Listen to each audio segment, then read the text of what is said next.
Now, let's dig into this. A lot of persons feel that the legal profession is a challenge, very difficult profession, because you have to read and read and read in a situation where people's attention span is so short and so many persons just want to watch videos and just want to see graphics and see infographics and then move on, as the case may be. Talk to us basically with the preliminaries of the law profession, how interesting it is for any individual like you.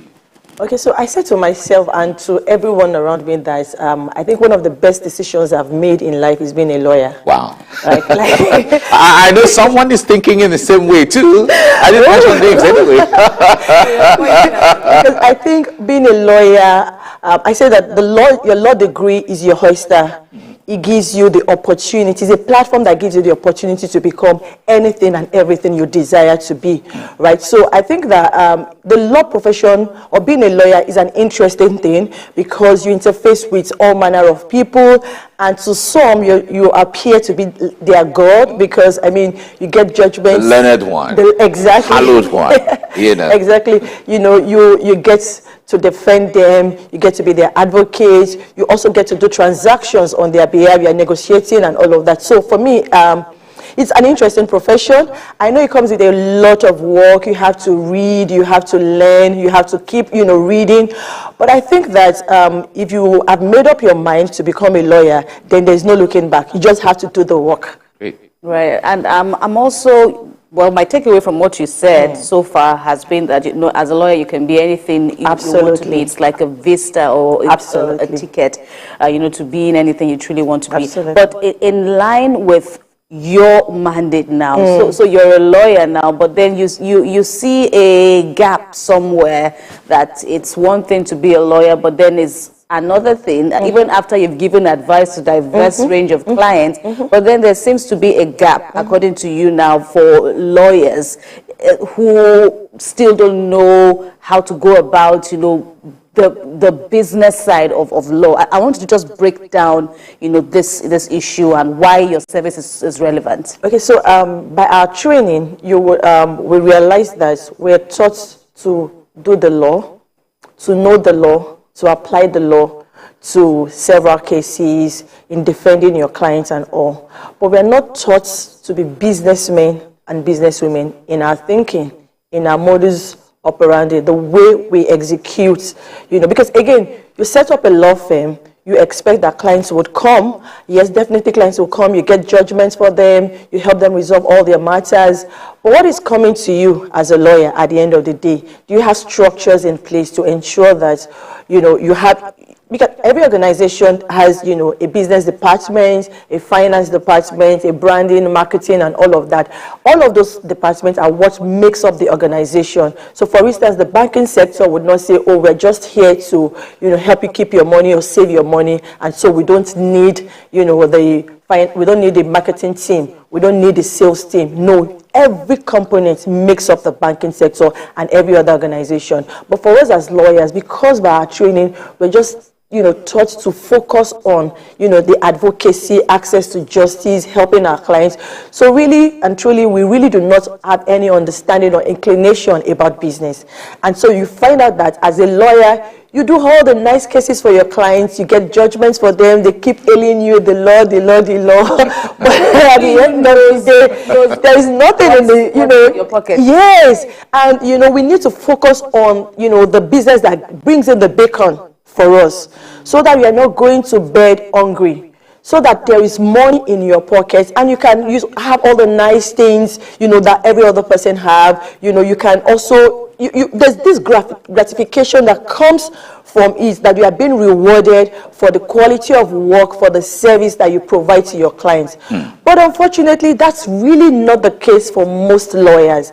And so, I saw that, that gap, and I felt that it's important that we begin to address it. It's important to begin to expose lawyers to the consciousness that law is also a business. As much as we are advocates, as much as we, try to ensure access to justice for people, we also should be well taken care of. We should be well remunerated. And for that to happen, we need to understand the dynamics of doing the business. All right. So at what point should any lawyer begin to become conscious of the business side of it? Because as it is, some are in the profession already, have been practicing for years, months, decades, depending on what level of society you are or how old you are, as the case may be. But at what point should one begin to think consciously of the business? Because the moment you're drawing attention to that money side of it, some people can be so money conscious to the level where they undermine the standards of what the rule of law is supposed to be. So speak to us from that window.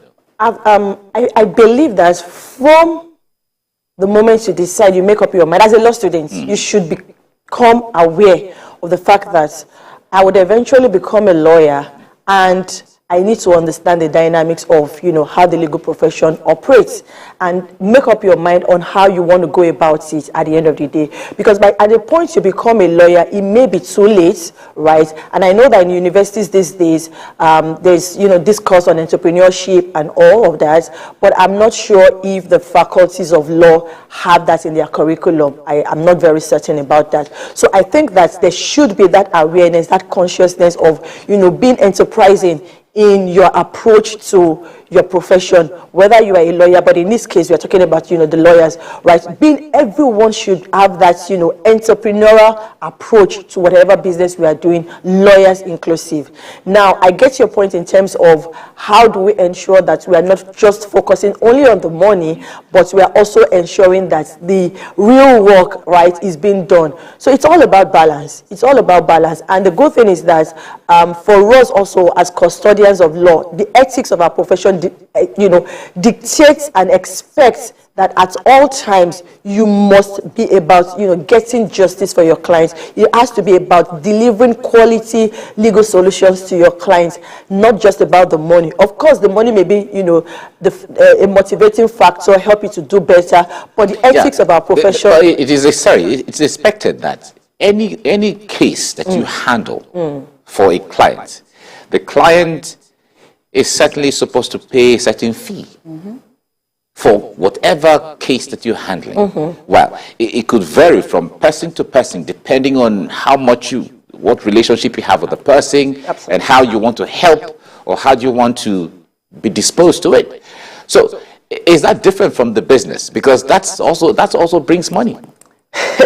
Okay, so that is not different, because of course you have to get remunerated for the work you do.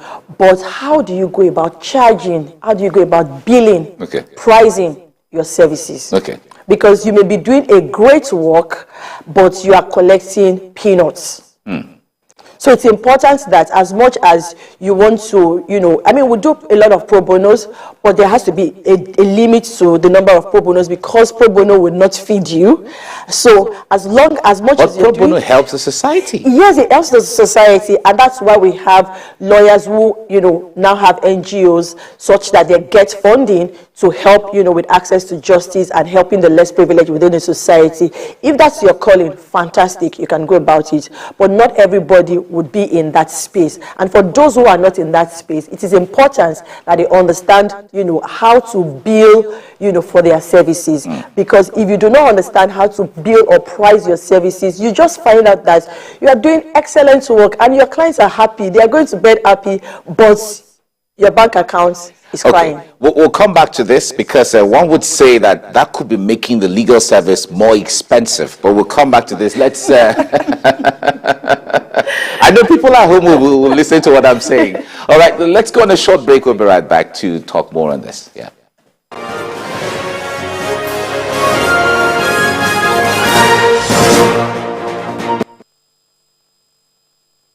Like to eat better, more nutritious meals, more veggies, but we want it tasty and easy too.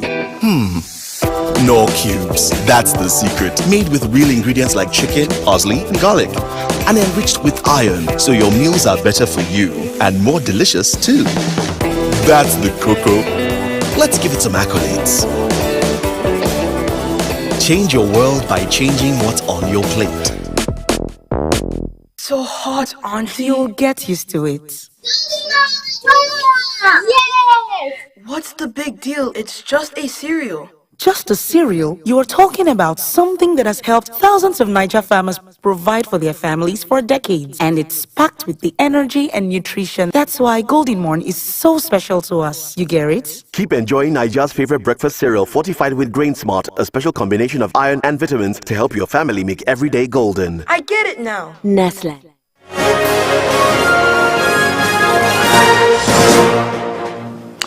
You're watching TVC Breakfast, and on this segment, we've been looking at understanding the business of law. So many people, especially lawyers, go to defend a lot of clients. And we have a guest in the studio, Olubusola Ajala, who is saying that some persons have to be a little more cautious, or lawyers have to be a little more cautious in the billing system. You know, so maybe we have to draft a billing rate somewhere in the chambers. Now, speak to us from that perspective, because when we went on break, before she asked a question, you were saying that lawyers should not circumvent themselves. They shouldn't undermine their services and all of that. But someone would say that's maybe making the legal services more expensive.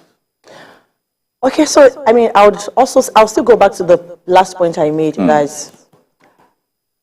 Legal services can't be, you know, It shouldn't be cheap. it shouldn't be cheap. It shouldn't be cheap, right? But it should be relatively affordable. Because when you think of the consequences of not having access to legal support or legal services, the consequence may be greater than what the cost that you would have paid should you have, you know, sourced for legal services initially. Right, so take for instance, you know, a lot of people, I mean, the common example I'd like to give is a lot of people try to do their CAC registration by themselves because the CAC has now said, oh, everyone can register by themselves. But there is a clause there that you need to be able to insert when registering, the object clause. If you are not a lawyer, or if you do not have, you know, a good understanding of what you should do, you may not be able to, you know, you may not be able to adequately couch that object clause. And what we have found over the years since this new CSA law came into being is that a lot of people would go ahead to try to register by themselves, and then they get stuck at that object clause area. What does the object clause say? I mean, it's the clause where you define, you try to describe the kind of business you want to do. But you need to be learned or has some basic level of understanding of how to couch that, you know, thing in a way that suits what CAC is looking for. And so I've had cases of people coming to say, oh, I'm stuck, I can't do it. And then my friends who are lawyers will say, we will charge you more. I mean, I don't care if you had paid before, you know, to try to do it by yourself. But the mere fact that you didn't think that it was important to seek the service of a lawyer in the first place, now you are stuck, then you have to pay for that. All right, so it means CAC has CAC decided, maybe there were lawyers in CAC who decided to put that thing somehow so that the average people like us will not... No, I think it was just in a bid to make... It was just, you know, part of the ease of doing business. Oh, okay. Which is fantastic. Ease of doing business that was not made easy. But it's some people have said, even some observers have said that, you know, this this new style that we see cropping up, even with the influx of technology now into legal operations now, it's also seeking to enhance transparency. Absolutely. Basically. Absolutely. That, okay, lots of these things that lawyers do may be cloaked in secrecy. I don't know, but then there must have been a reason for CAC, for example, now to have said, okay, you can do this one-day registration thing, for example, whereas it may not be the one-day thing, and like you've said, there is a point where you know you need a professional to help you carry this through. That's on the one hand. Another concern is this issue of billing.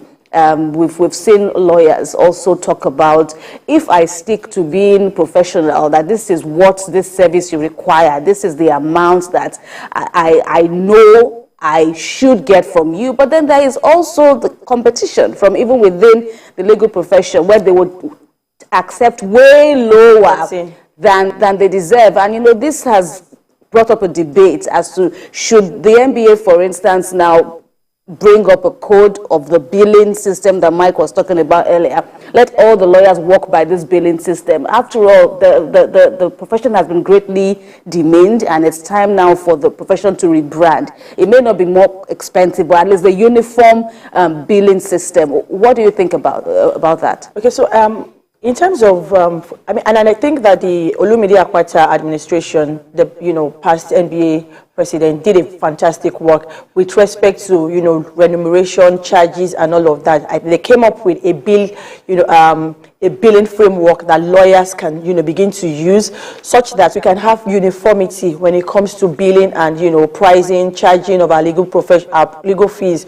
But again, I won't also discountenance the fact that there are a lot of our colleagues who undercut, right, because you just need the money, right, or you feel that, oh, if I don't take this, another job will not come, or I'm broke and I need money. But I think that one of the things, because I run a community for lawyers, strictly law business community, and one of the things we talk about in the community is, recently I said, if it seems like most of the clients coming to you are not able to afford your services and they are going away, I think you shouldn't undercut yourself because of that. You can maintain your rate, right? Keep putting in the work, keep upskilling, because when people see the value that you provide, they'll be willing to pay for it. I get it that, again, sometimes we need to make legal services affordable, and like the technology you mentioned, yes, but really nothing is cloaked in secrecy. That's what a lot of people think. They think that lawyers, but it is not. The amount of work that we do, the amount of work that is required to make a client happy is a lot. And sometimes you get, some hindrances along the way, but that's not the client's business, right? You just need to deliver value to the client. And so you have to go all out. If I'm to go all out to ensure that my client is happy, then I think it's only appropriate that my client would also give me something that is at least, maybe not exactly commensurate, but at least commensurate to the value that I provide. Okay, let's talk about the metrics of this billing system. You use the billing system. It's like a rate card. But the issue there is, what factors will anyone consider? If I am a lawyer, for instance, because I like this topic, if I were a lawyer, but I'm not a lawyer, so I'm seeing at the other side of the people. Preparing myself until I go to school to study law. But what factors should be considered in this billing system where you feel that you shouldn't undercut yourself? However, you should be, you used the word balance earlier, but what factors should be considered in such a way that you are still rendering service, yet you're still in business in law? So I think that the factors are limitless, because it depends on the nature of work. For criminal matters, you then have to factor in, okay, how many times would we have to go to court? What's going to be? What are the number of appearances I would have? The case also. How critical is this case? What do I have to do? Do we need to do a lot of investigation? All manner of things. So it's not a one-size-fits-all. It's case dependent. So you have to determine, if it's a commercial transaction, what's the volume of work that will be required? How many people are even going to work with you on it? Because you may not be able to deliver the service alone. You have a team that is working with you on it. What's their level of competence? Another thing that also that would also be a factor is the capacity, the expertise, the level of competence and experience of the lawyer that will be working on that matter, right? So all of those, the factors are limitless, right?